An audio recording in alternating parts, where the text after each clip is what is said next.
Helmet आपल्या सोबतच घ्या ना. 10 गावचं 10 लोक येईल. तर हॅलो फ्रेंड्स, नमस्कार. बघू शकता नाशिक मधला, पंचवटी मधला, तपोवन मधला रामकुंड.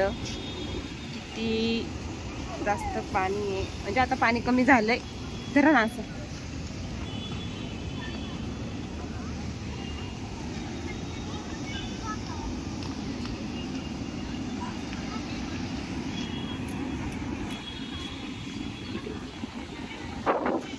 खूप पाणी मित्रांनो. त्या मानाने पाणी आता खूप कमी झालेलं आहे, कारण की इथं जेवढे लोक बसतात ना, एकही लोक बसलेले नव्हते. एवढं जास्त प्रमाणात पाणी होतं. आणि अजूनही तुम्ही बघू शकता मित्रांनो, एवढं जास्त प्रमाणात पाणी आहे. लोकांची गर्दी बघा, लोक लांबून. आणि तो बघा दुतोंड्या मारुती, तो आहे दुतोंड्या मारुती, त्याच्या डायरेक्ट छातीपर्यंत पाणी लागून. तुम्ही विचार करा, तुम्ही किती पाणी असेल, कमराच्या बाहेर पाणी असेल.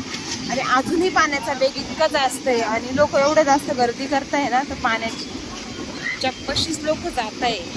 असं इथे बघा, कपडे वगैरे धुवायला सगळे लोक आलेले आहेत मस्तपैकी, एकदम छान. चला आता आपण पाण्यात जाऊ.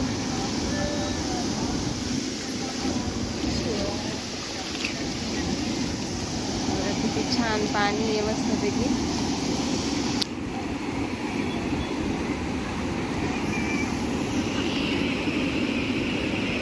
दीदी, तुला काळाराम मंदिर माहिती असेल का ग? अय दीदी, तुला काळाराम मंदिर माहिती आहे? कुठं? हा, कपिलेश्वरच्या पुढं का? बघा मित्रांनो, एवढं जास्त पाणी आहे बघा, किती पाणी बघा. लोक गाड्या गोदड्या अमक धमक धुवायला आले लोक इथं. कोणी आंघोळ करते तर कोण काय कर.